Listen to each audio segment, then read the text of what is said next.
Welcome to Meeple Mentor. I'm Jared, and we are about to play The Thing, the board game. Let's take a look. I'll show you how. Feel free to pause the video as needed to follow along with your copy of the game. My goal is this video can not only teach you to play, but can be shown at the game table to help set up and teach the game at your next game session. As part of that goal, I've added chapter timestamps in the description to the different sections of the tutorial to easily recap relevant rules for you. Also, my copy of the game uses the Kickstarter Deluxe upgraded components. Make sure to subscribe and hit the notification bell below the video so you don't miss any of my latest content.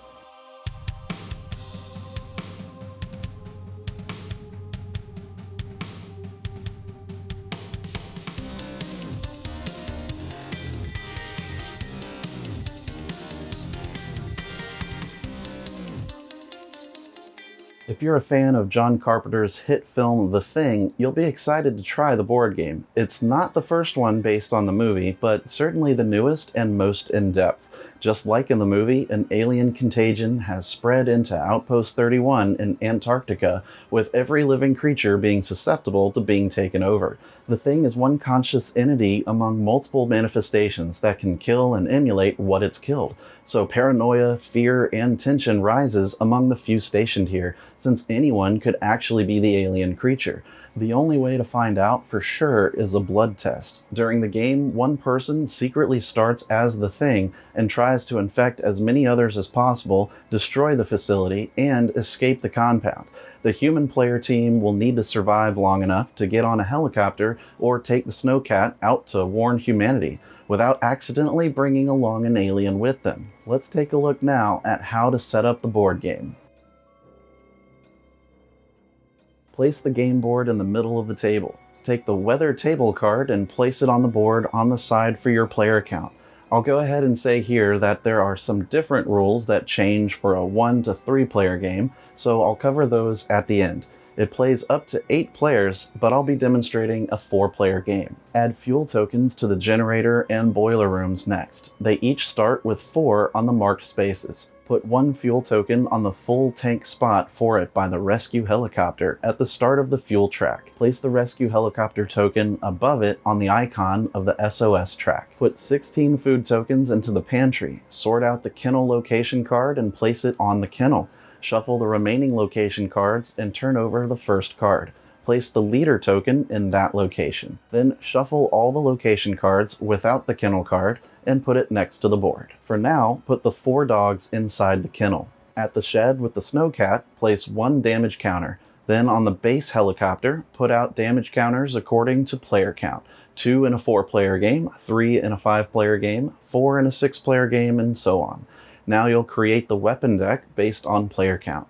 For up to 5 players, create a deck consisting of 3 dynamite or Molotovs, 1 firearm, 1 flamethrower, and 3 melee weapons. For 6 to 7 players, add 1 more firearm and 1 more melee weapon. For an 8-player game, add another dynamite and flamethrower. However, if you want to use the extra weapons that are part of the Kickstarter stretch goals, known as Module A double items, you'll create it differently. It adds flamethrower reload cards to the weapon deck. I recommend it.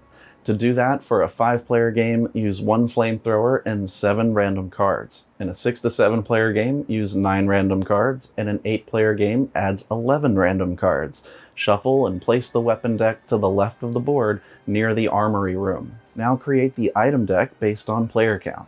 For up to 5 players, create a deck consisting of 2 flashlights, 2 fuel, 2 keys, 2 tools, and 1 wire. For 6 players, add 1 more flashlight. For 7 players, add a fuel, tools, and wire cards. In an 8-player game, add another fuel and tools cards. Same as the weapon deck, if you want to use extra items for Module A, you'll make the item deck differently. It adds wrench cards to the item deck. To do that for a 5-player game, use 1 key, 1 wire, and 6 random cards. In a 6-player game, use 8 random cards. In a 7-player game, 11 random cards. And an 8-player game adds 13 random cards. Next, place fuel tokens in the fuel storage area according to player count. Put 10 fuel here in a game up to 5 players, put 14 fuel for a 6-player game, and 18 fuel for 7 or 8 players. The external reserve of fuel is found outside the compound. They can go on the printed oil drums on the board, or just sit in the snow somewhere. Put out 3 fuel in the 4-player game, 4 fuel in a 5-player game, 5 fuel in a 6-player game, and so on. In the radio room, put damage counters in the spaces according to the number of players, as indicated on the spaces. Put the remaining damage counters in the operations room. The red rooms on the board can't be entered. They're just for storing items or cards. Next, you'll create the laboratory bag with blood bag tokens. Put in the bag 2 viable blood bags per player and 3 failure blood bags per player. So in a 4-player game, you'll have 8 viable blood bags and 12 failures. The rest can go to the game box. Shuffle all the action cards and put it to the right of the game board in a deck face down. The discard pile for it will be in this red room location here. Discarded cards should always be in a face-down pile. Let players choose a color to be from the 8 available and collect the components. You'll have 1 suspicion disc, 3 contagion tokens, and 2 roll cards. Give everyone 2 action cards off the top of the deck to form their starting hand. Everyone adds their suspicion disc to the suspicion track on the yellow space. You can choose to now randomize character sheets to everyone, or let people pick a character to be in the game. You'll take the character sheet, the standee or the plastic miniature of them, and if using the standees, put them in a colored base matching your chosen color. If using the miniatures, place it in a plastic base for your chosen color as well. Each character has a special ability printed on their sheet. Make sure you read them and keep them in mind while playing. Put all the players' characters in the blue leisure room. Count a number of dog infection tokens as there are players in the game, with only one of the tokens being an alien. Mix these up and give 1 to each player without revealing them. Whoever gets the infection token is the first alien player in the game. The alien player should not indicate in any way they are the alien. Everyone should simultaneously pick up both roll cards and place either the human or alien card on top of the 2 cards and slide them under their character sheet. The one on top will be your current status. Now return all the dog infection tokens to the bag, careful to not see anyone's token. Next to the game board, place the power failure token, the freezing tile, freezing marker, alien strength tokens in minis, fire tokens, and weather die to set aside reserve. These will come into play later. The player who most recently watched The Thing is the first player and takes the leader sheet and places it in front of them. Now you're set up and ready to play. During a game of The Thing, it's humans versus the alien. One player starts as the alien, but can secretly infect others to also be the alien. Once infected, you can stay hidden and infect others, or in some points of the game be exposed, or choose to be exposed as the alien. When multiple people are exposed, they play together as the alien, as one. Even though there's multiple entities, the players work as one to control it. Basically, there are 2 teams in the game, the humans and aliens. All members of a team win or lose together. By getting infected and turning into an alien, they become a member of the alien team from then on. Generally, the human players need to either kill all instances of the alien and escape, or successfully survive and escape the compound without taking an alien player with them. Regardless of killing the alien, they must still survive and leave in a vehicle. Everything is working against the goal, not just the alien. The weather affects how much fuel is consumed by the boiler and generator. Losing power puts you in darkness, and losing heat can cause you to freeze to death. If you freeze to death, the aliens win. Additionally, running out of food can further restrict everyone's hand limit, making it more difficult to accomplish objectives. Each character has a special ability described on their sheet, which should be used to help gain whatever advantages you can to succeed as the human players. To successfully escape, the humans need to leave in either the rescue helicopter, the base helicopter, or snowcat. However, an SOS signal needs to be sent for a rescue helicopter to come. The base's helicopter will need to get fixed and have fuel and keys, and the snowcat will need lots of fuel, be fixed, and have keys. These are the 3 possible ways to leave, but if you allow an alien player on board, the humans still lose. The alien players win if at least one human freezes in the base, assimilates the last human, escapes with the humans, or escapes alone in human form in any of the vehicles. Should the aliens assimilate all the human players, the last player to be assimilated loses. In the rare case that no alien player has been revealed and everyone was assimilated, the last one who was is the loser. Try to keep in mind every time a player draws a contagion marker from you, if you're the alien, to try to reconstruct the chain of events. The alien players can try to stay hidden to secretly sabotage aspects of the facility and slowly infect more people by going to rooms together with them, or choose to expose themselves as part of the alien creature and begin playing with more overt plans. The game proceeds round after round, following 8 phases each time. The first player is known as the leader and directs most of the phases. Phase 3 only happens if there's a player who's been revealed as an alien. Players will be able to hand an action card to the leader during the actions phase, but since they're shuffled up, it won't be clear who provided which card to resolve. There's only 3 kinds, in equal distribution in the deck. The Use card activates the room's ability, or allows you to use the vehicles once fixed, fueled, and with the keys. The Repair action removes damage counters from rooms. And of course, there's a Sabotage card that actually places damage counters in the room, or performs the damage action for that room.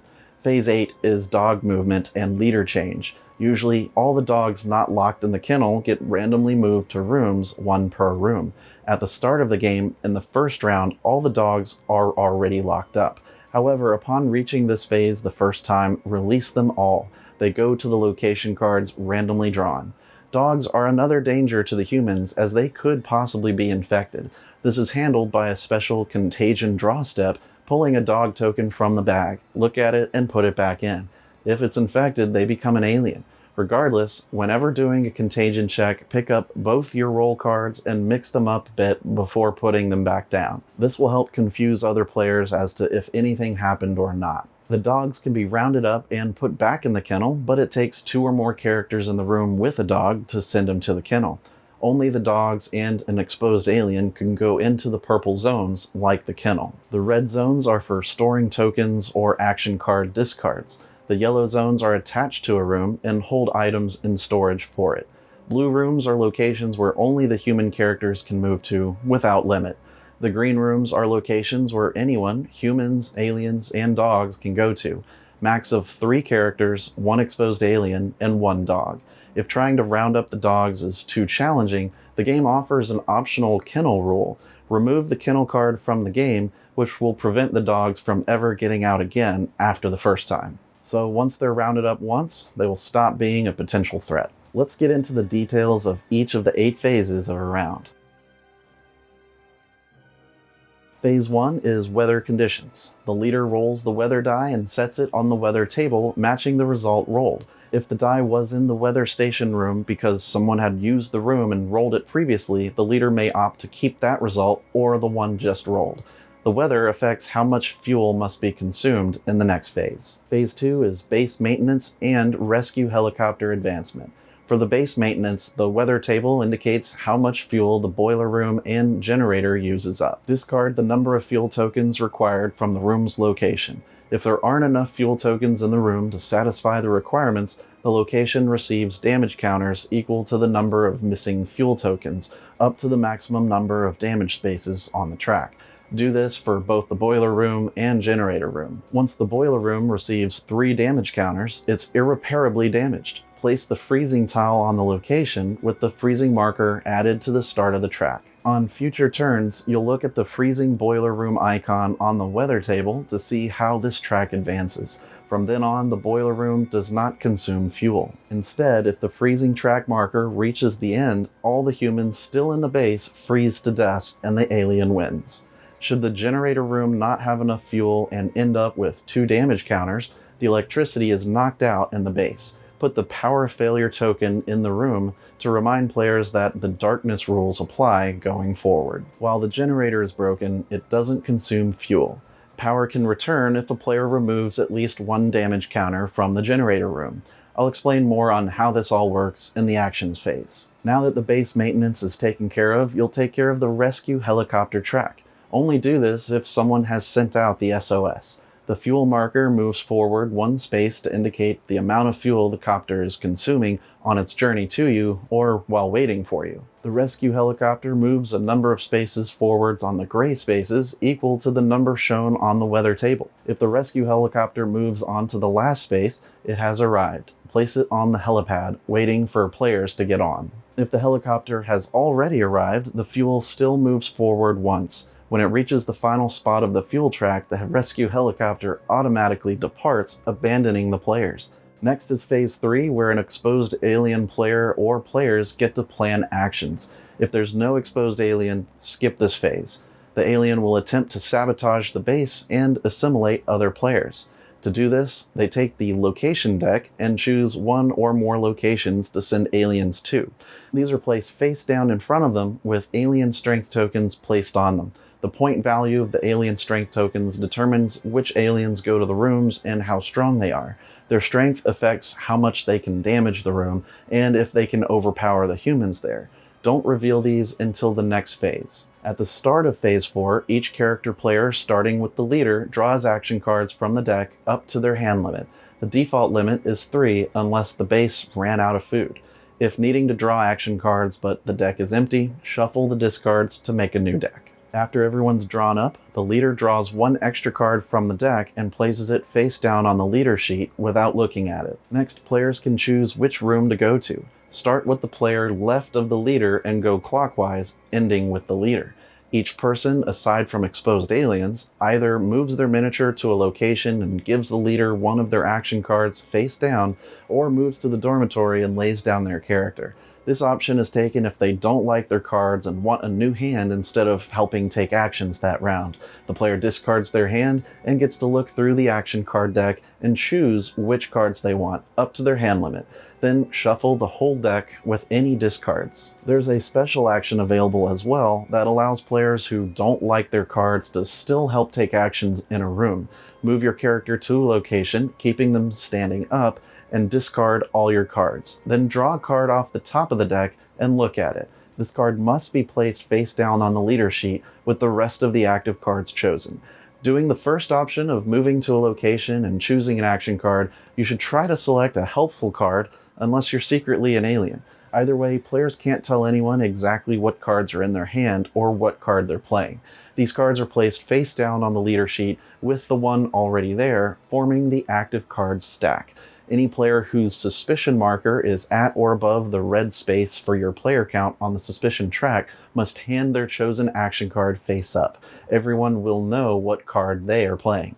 When the generator room is broken and the base is in darkness, players don't get to choose which action card to play in front of the leader. Instead, the player to their left draws a random card from their hand to put in front of the leader. The first player who enters a location where the leader token is picks it up and puts it in front of them. They'll be the leader for the next round. After the leader has taken their turn and moved their character, the exposed alien player reveals their location cards chosen and places the related strength tokens into those locations. The tokens and/or the alien standees and miniatures can be used here. Each alien represents a different strength if you want to use them. This is 1, this is 2, 3, and 4 strength.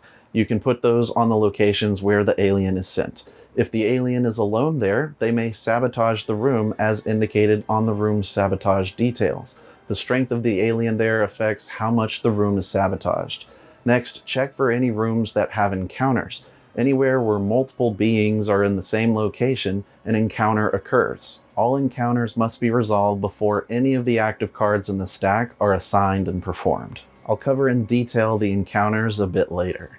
After all encounters, the leader picks up and shuffles the active card stack. Before flipping over cards, any player who has the means may set a location they are in on fire to heat the base. I'll explain more on that when I discuss the items and weapons.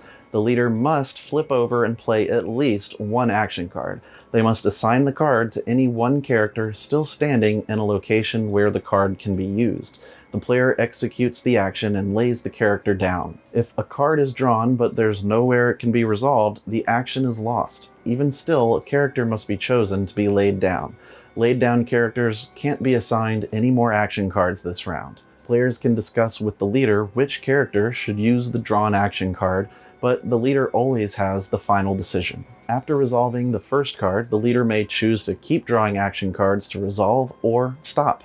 Many locations in the base can be used more effectively if multiple characters are working together. This is known as a cooperation bonus and is found on the room with this icon. When a character gets a use or repair action to do in one of these rooms and there's more than one standing character there, they repeat the action as many times as the character's there. Then lay down the character who was assigned the action card.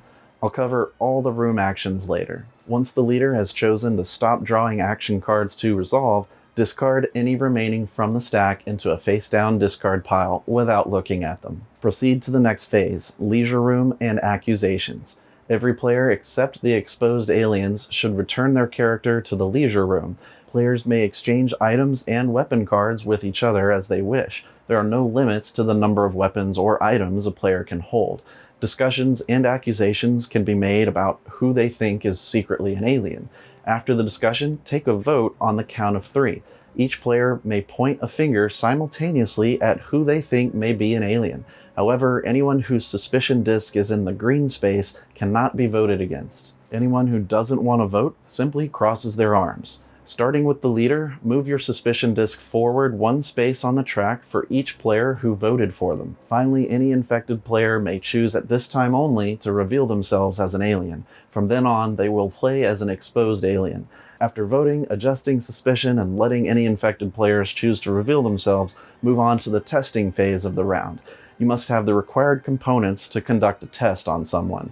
There's 2 ways to conduct a test, and each method may only be done once in a round.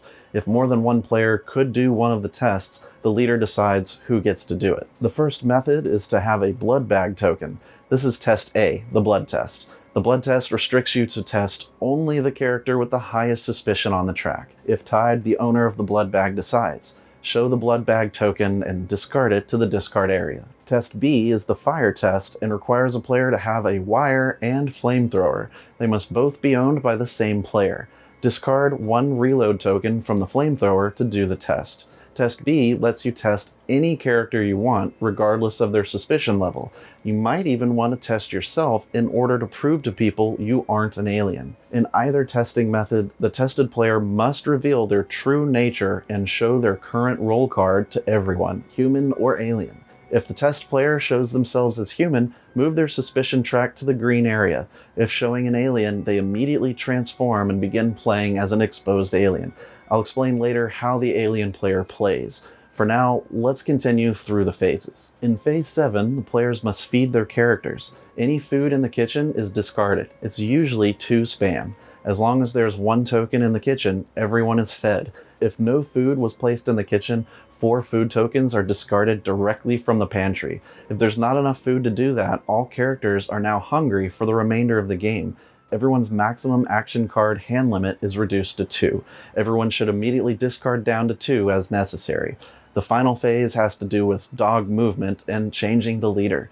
The leader collects all the dogs not in the kennel and shuffles the location deck. Flip over a card for each dog not in the kennel. Put the dog in the matching location. If this is the first round, all the dogs are released from the kennel automatically.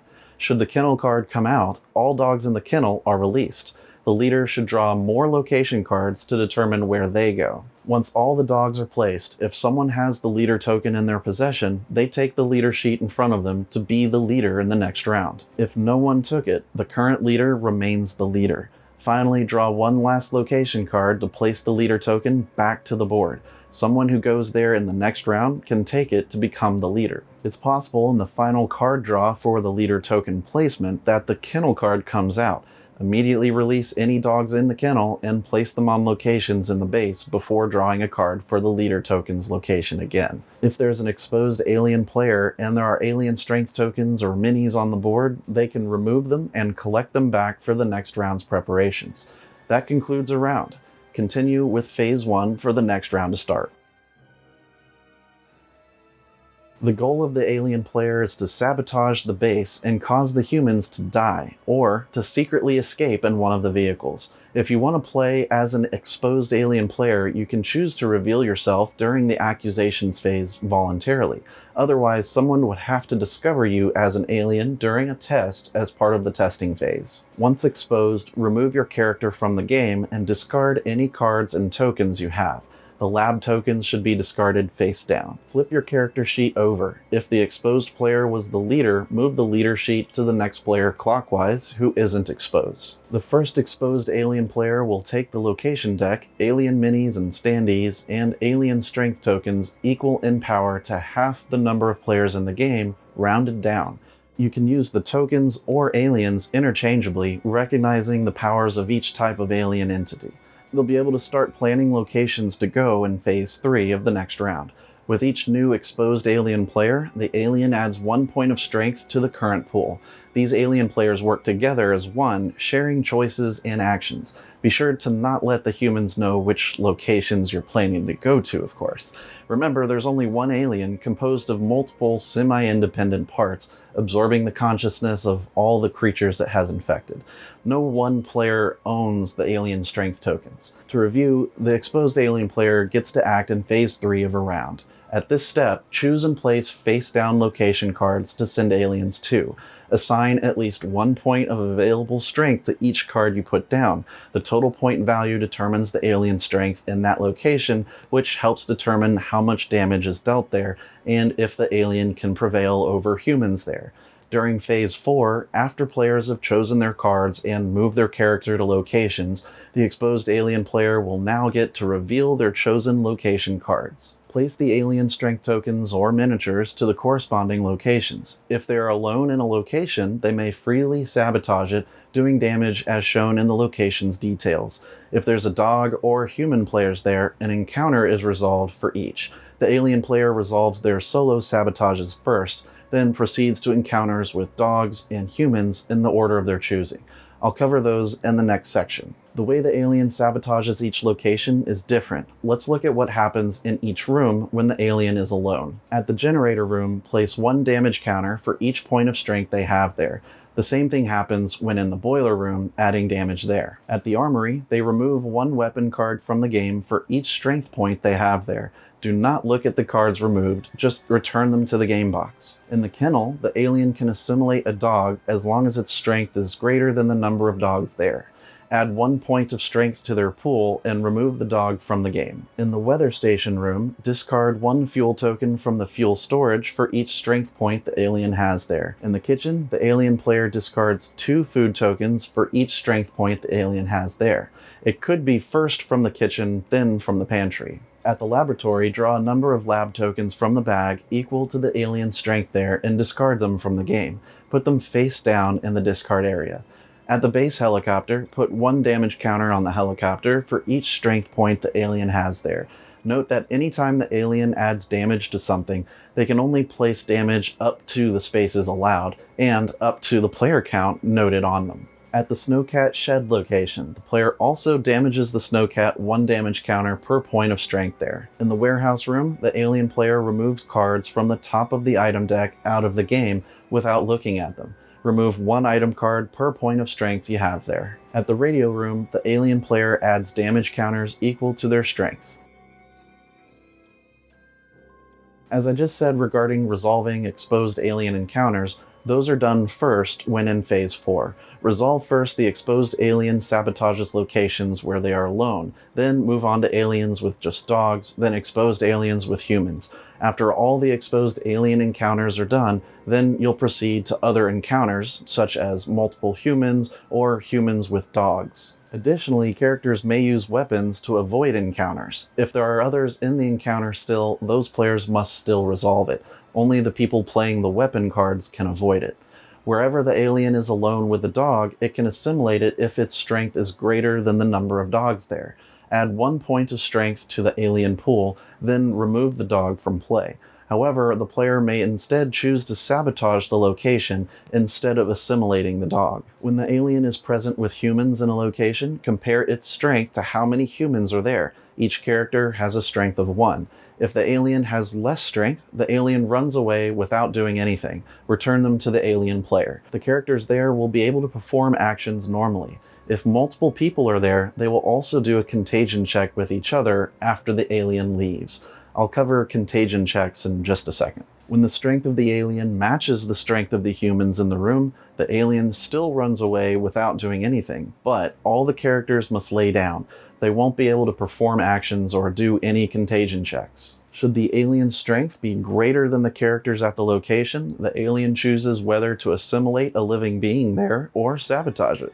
If the dog was there, they could choose to assimilate the dog instead of a human if they wanted. By assimilating a human or dog, they add 1 point of strength to the alien pool and kill the dog or human. Remove them from the board. The player who died is out of the game, but will still be on the human team and can win if they win. Of course, if the player was infected, they are on the alien team and win if the alien wins. After the assimilation, remaining characters in the room escape by moving to the leisure room. They'll lay down for the rest of the round. Should the exposed alien player decide to sabotage the location instead, they perform the room's sabotage action as I had explained before. The characters then escape, moving to the leisure room and lay down. Remember that characters in the dormitory and leisure rooms don't have to resolve an encounter with each other. Characters in an encounter with an exposed alien may use a weapon, if they have it, to force the alien to run away. Using dynamite, a flamethrower, or Molotov, you may discard 1 point of the alien's strength and make it run away, then lay down your character. I'll explain all the items in more detail in the next section. When a person goes to a location alone, but there's a dog there, they must do a contagion check against the dog. If there's 2 or more people at a location with a dog, the dog gets captured and put into the kennel. No one has to do a dog contagion check. Also, while there are any dogs in the kennel card should be in the location deck. Once the dog is locked up, continue to resolve the encounter between the people there. So when 2 or more people meet at a location, that's another kind of encounter. Any player with their suspicion disc in the green does not need to do a contagion check. Everyone else must do a contagion check. This is regardless of being laid down from a fight with an alien first. Contagion checks can happen with dog encounters or between 2 or more characters at locations outside of the leisure room and dormitory. For dog contagion checks, take 1 contagion dog token randomly from the bag, look at it secretly, and return it to the bag. Advance your suspicion disc 1 space forward on the suspicion track. Between 2 or more characters, each player chooses 2 of their contagion markers to place face down in front of them, according to their current role. If they are human, they must place 2 human tokens. If they are an alien, they can choose to either put 2 human tokens or 1 human and 1 alien token down. Each player secretly looks at 1 of the 2 contagion tokens of 1 other character in the encounter and puts it back down. Then they advance their suspicion discs forward 1 space. When there's 3 or more people in the encounter doing the contagion check, each of them takes only 1 contagion token from 1 other player of their choice. Do not take tokens from each of the other players. After looking at a contagion token, whether the dog's or another player's, you must pick up both of your roll cards and mix them up a bit before adjusting to your true roll. You never want to make it obvious that you became infected. If you viewed an alien contagion token, your new roll is alien. Put this as your new roll card under your character sheet. Don't make comments, hints, or do anything that could reveal your roll. Gotta have a poker face when looking at contagion tokens. Remember to always adjust your roll cards regardless of if you changed rolls. As your suspicion raises because of all the contagion checks, you risk being tested more. The blood bag test, of course, targets the player with the most suspicion. Additionally, if your disc has reached the maximum space on the track for your player count, you must reveal action cards played in Phase 4 as you hand them to the leader.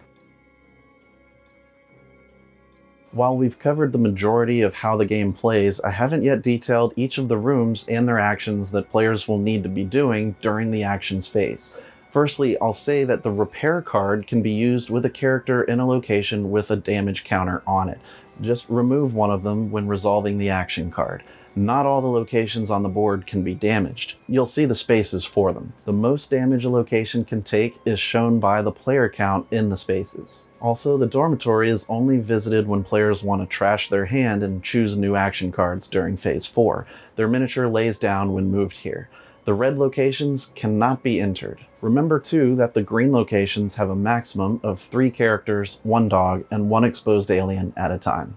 At the generator room, the use action lets you take 1 fuel token from the supply room and place it in the generator room. It allows a cooperation bonus, so you could add 1 fuel per standing character when taking the action. When you must resolve a sabotage card, add 1 damage counter to the room. The boiler room provides heat for the whole base and keeps working until all available spaces are filled with damage counters. Once fully damaged, it can no longer be repaired. The freezing tile gets placed on it and moves forward depending on the weather die roll. Should the marker reach the end, humans still in the base are dead. The use action at the boiler room takes 1 fuel from the supply room to put in the room.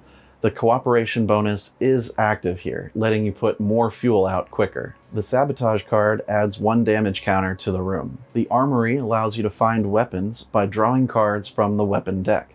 There's no cooperation bonus. A use card allows you to draw 2 weapon cards and keep 1.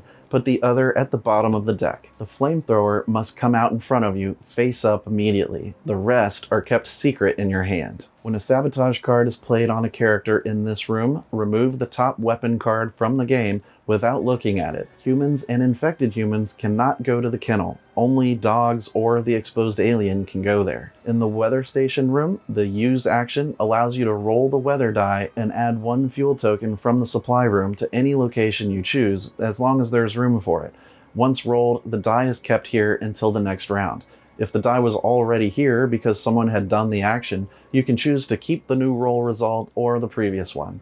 The sabotage card will cause you to discard 1 fuel token from the supply. It is out of the game. The kitchen is where all the food for the personnel in the base is stored. The pantry storage starts full no matter the player count. There is no cooperation bonus here. The use action lets you prepare food for the round. Move 2 spam from the pantry and put them into the kitchen itself. The sabotage card here removes 2 food from the pantry, not the kitchen. At the laboratory, players will get to draw tokens from the lab bag to try to get valid blood bags to use for Test A during the testing phase. There's a cooperation bonus here. The use action lets you take 1 lab token at random from the bag. You must either keep it face down in front of you or discard it face down. Infected humans may want to purposefully discard good blood bags, but do it secretly.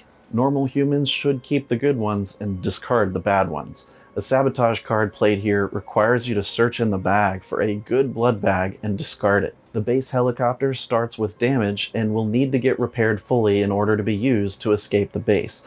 It will also need to be full of fuel. It takes only 1 fuel to fill it completely, shown by the 4 to 8 player icon on the fuel space. There's a cooperation bonus available here. The use action at the location lets you place 1 fuel from the external reserve on the fuel space for the helicopter. If full of fuel, fully repaired, and the character is holding keys, the use action card lets them attempt to escape. I'll cover escaping in the next section. A sabotage card adds 1 damage counter to the chopper. At the Snowcat Shed location, you'll be able to do the same actions as the base helicopter. It also has the cooperation bonus. The sabotage card does the same thing as well, adding a damage counter. The difference in the two is that the Snowcat only has 1 damage space to repair and much more fuel to place to fill it up. The amount of fuel needed is based on player count, shown on the fuel barrels below it. The radio room starts very damaged at the beginning of the game. It will need to be seriously repaired in order for anyone to send out the SOS to call in a rescue helicopter. There is a cooperation bonus allowed here, which can be useful when doing the repair card action. While the room has at least 1 damage counter on it, the SOS can't be sent. If fully repaired, the use action lets you send the SOS. Move the helicopter token to the first space of its track. From now on, it will start moving towards the base according to the weather table during the second phase. Note that the SOS only needs to be sent once. If the room is damaged afterwards, it doesn't matter. A sabotage card makes you add a damage counter to the room. In the warehouse room, players can search for items. There's no cooperation bonus. The use action lets you draw 2 item cards and keep 1. Return the other to the bottom of the deck. Keep your items secret. The sabotage card removes the top item card from the game.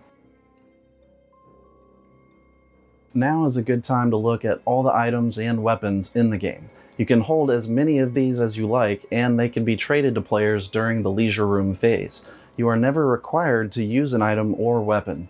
The weapons and items are kept secret when drawn, except the flamethrower. It comes out face up. Typically, using items and weapons forces you to remove them from the game. However, when forced to discard items and weapon cards, then they aren't considered used, so they return to the bottom of the decks in a random order. Once the decks run out, no more of these cards can be drawn. Often, cards are discarded when an infected player becomes exposed as an alien. Don't remove them from the game. There are several items you can find in the deck. Flashlights can be used to avoid the effects of darkness. You can play your cards normally. You get to keep the flashlight after use. When choosing the special action, you can look at 2 cards and choose which one to give to the leader. The other is discarded. The fuel item card can be used to place 1 fuel token in a location where your character is standing. The fuel token comes from the fuel storage supply. This doesn't count as your action. It's a free bonus action. The keys item is needed to escape in the base helicopter or snowcat. The vehicle must be ready to go, and the leader must assign you the use action card in order to escape. I'll talk more about escaping in the ending the game section. The tools card can be used to repair a location without needing a repair action card. You must be in that location. Use it and remove 1 damage counter. It's a free bonus action. The wire item is necessary to do Test B during the test phase. As part of that test, the player must also hold the flamethrower and discard a reload token from it. The wire won't be used up and can be kept after a test. Melee weapons can be used to avoid any encounter and possible contagion check. Could be an encounter with a dog, exposed alien, or other characters. Firearms cards also let you avoid encounters and contagion checks, but you may keep it after using it. Whenever avoiding an encounter and there is more than 1 other being there, the encounter still occurs for them, not you. The dynamite and Molotov weapons can be used to fight the alien or set a location on fire to heat the base. When facing an alien, you may use the card, removing it from the game, and discard 1 action card from the active card deck. Then lay down your character. The alien loses 1 strength point from the location, returning to the reserve, and it runs away. The flamethrower comes into play face up, unlike everything else. Place 6 reload tokens on it. To use it in an encounter fighting the alien, discard 1 reload token and the top face down action card from the active card stack. Then lay down your character. The alien would then lose 1 point of strength and run away. Doing Test B in the test phase requires you to hold the flamethrower. The flamethrower can also be used to avoid an encounter and contagion checks by discarding 1 reload token. Other players still have to deal with the encounter like normal. It can also be used to set a room on fire to heat the base. Being laid down prevents you from being assigned an action card or using the weapons again that force you to lay down to use them. During Phase 4, immediately before characters start taking actions, you may use dynamite, Molotovs, or a flamethrower to set your location on fire. The difference is the Molotovs and dynamite are used and removed from the game, whereas the flamethrower discards a reload token. You must be in the room you want to burn, then discard 1 reload token and 1 action card from the active card stack. Move your character and any others there to the leisure room laying down. Next, place a fire token in the burning location and remove that card from the location deck permanently. The burned location is considered destroyed. No player may move to or take the actions there the rest of the game. If the boiler is freezing, move its marker to the start of the track again. The stretch goals from the game's Kickstarter added an extra item deck to the game, which you can choose to include. Known as Module B, shuffle the extra 28 item cards into a deck by the board. Whenever one of the locations on the board is depleted, you should put the items there. For example, the kitchen once the pantry runs out, the radio room once the SOS is sent, or even armory once the weapon deck is depleted. When multiple rooms become unusable, divide up the extra items deck in roughly even parts and put them in both locations. Keep dividing them for when more rooms become depleted. For those locations going forward, you may do a use action to instead draw the top card of the deck. They represent recovery materials gained by disassembling the base itself, looting apparently useless items.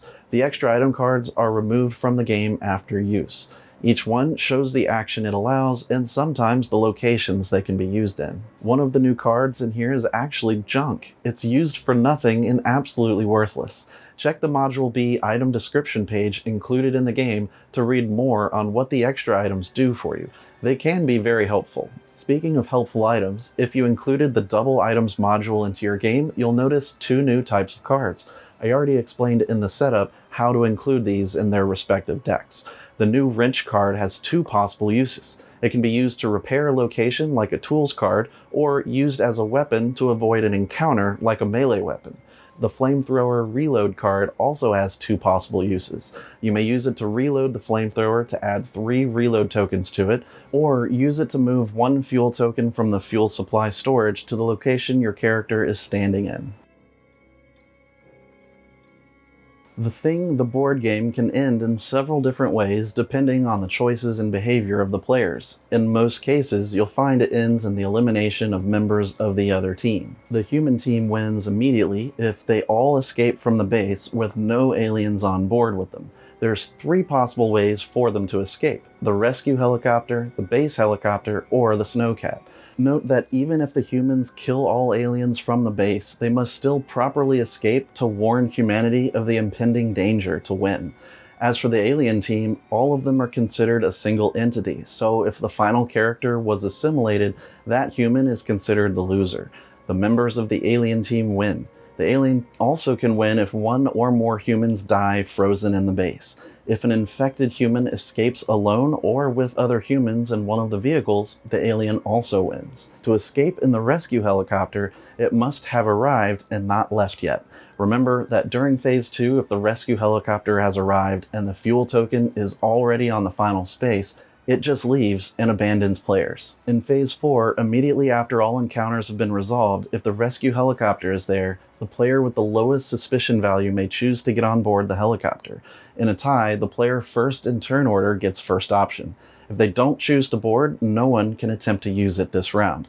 If choosing to board, the second least suspicious character gets to decide to board.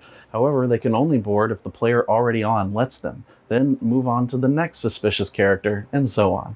The goal is to get every non-infected human on the helicopter without any aliens. Once you let someone on the aircraft, they must show their roll card. If they are an alien, the game ends and the humans lose. If the new character on board is human, the process continues to the next least suspicious character. In order to get on now, though, all of the players on the helicopter must agree to let them on. Continue until all characters have been either denied or gained access. Then any characters on the ground show their roll cards. If they are all aliens, the humans win, but if 1 human is still on the ground, the alien wins. The other options to escape the base are to use the base helicopter or snowcat. Whichever one you want to use, it must be fully repaired without a single damage counter on it when attempting the escape. The vehicle will need to be filled with fuel. The base helicopter only needs 1 fuel. The snowcat needs to have its track filled with fuel up to your player count. A character with the keys item card can go to the location and try to leave. They must be given a use action card by the leader. Then they can get on and use the same onboarding process as the rescue helicopter to allow characters to enter. Note that it doesn't matter where other characters are in the base. Should the owner of the keys be infected and gets to use the vehicle, the alien wins since they escaped in human form. It's possible to play the thing in a solo or 2 to 3 player game with some significant rule changes. I'll go over everything here, focusing of course on the differences. For example, the game controls the alien and makes this experience a fully cooperative game. Everyone will be controlling more than 1 character. Follow the game's normal setup instructions, but with these modifications. The weapon deck should have 3 dynamite Molotovs, 2 firearms, 1 flamethrower, and 4 melee weapons. The item deck should have 3 flashlights, 3 fuel, 2 keys, 3 tools, and 2 wires. Put 14 fuel tokens in the fuel storage warehouse. Put 5 fuel in the external reserves. Place 6 damage counters in the radio room. Put 12 viable blood bags in the lab bag with 18 failures. Randomly distribute or choose character sheets for the players. Take all 6 as a solo player. Give 3 sheets to each person in a 2-player game, or 2 to each in a 3-player game. Put the characters in the leisure room. Set up each character with a color base and matching disc on the suspicion track in the yellow. Put the contagion tokens on their character sheet to help track their color. Find the 8 special roll cards meant for 1 to 3 players and shuffle them. Distribute 1 to each character and put them face down under their sheets. Do not look at the roll cards. Return extra roll cards to the game box without revealing them. Put the Strength 4 alien or the Strength 4 token on the 6th space of the suspicion track. Whoever most recently watched The Thing is the first player and takes the leader sheet meant for the 1 to 3 player game. In this game variant, action cards aren't used. Instead, there's 3 action dice, plus there's 9 phases instead of 8. The first 2 phases are unchanged. Phase 3 is now character movement. Starting with the leader, the characters will get to move around the base, managing its upkeep and hunting down the alien.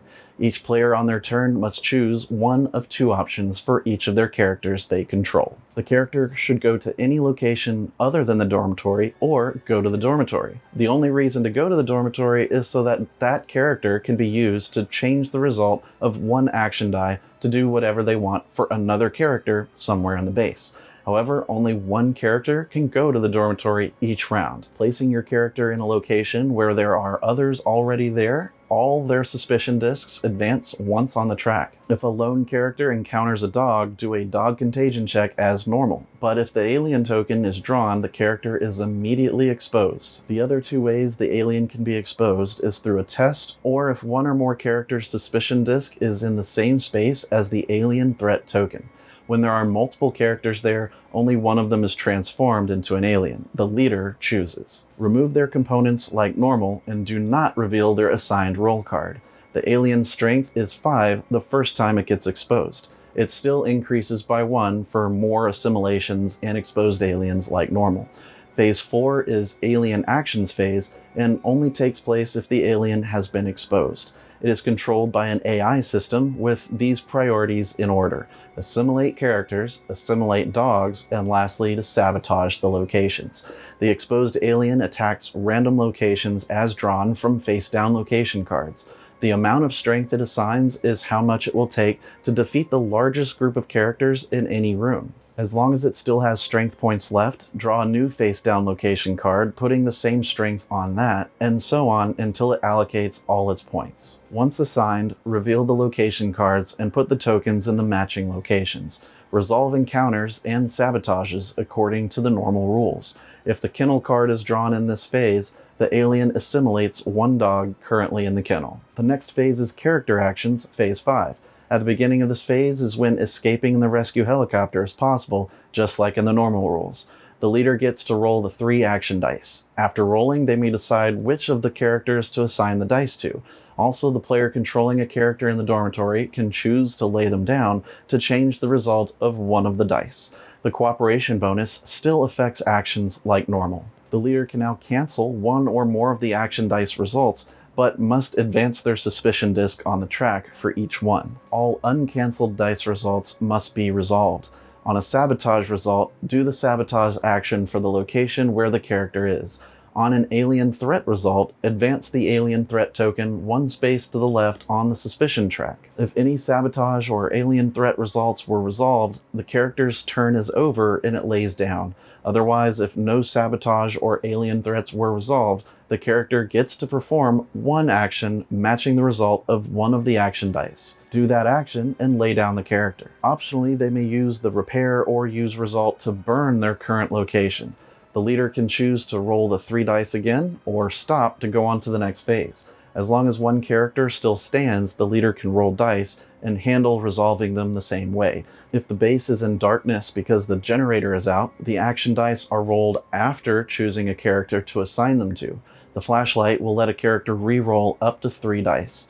Each die can be re-rolled once, 1 at a time if chosen. The next phase is the Leisure Room, Phase 6. No accusations happen in this version of the game. Instead, just return all the characters to the Leisure Room, and you may exchange weapons and items with each other as you please. Phase 7 is the Test phase, which still lets you test characters like in the regular game. Test A and Test B are possible, once each. Reveal the character's special roll card when tested. When the alien is exposed for the first time, its strength is 5.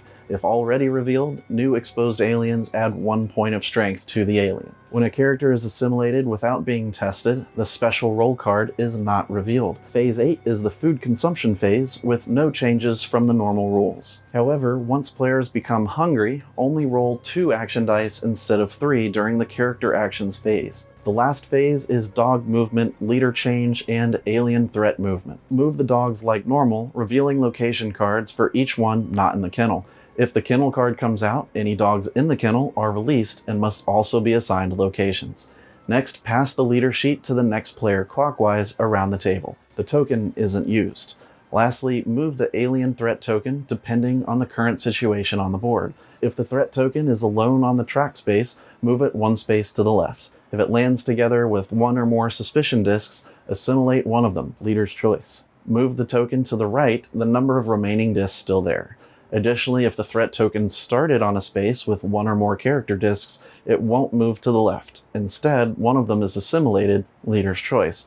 Then move the threat token to the right, the number of remaining discs still there. Keep the rulebook handy and check BoardGameGeek.com for FAQs and extra content. The Meeple Mentor channel is now part of the board game community, the Gateway Network, made up of great upcoming board game content creators. The network includes Instagrammers, podcasters, YouTubers, artists, and more. Head to thegatewaynetwork.com to support new and independent board gamers.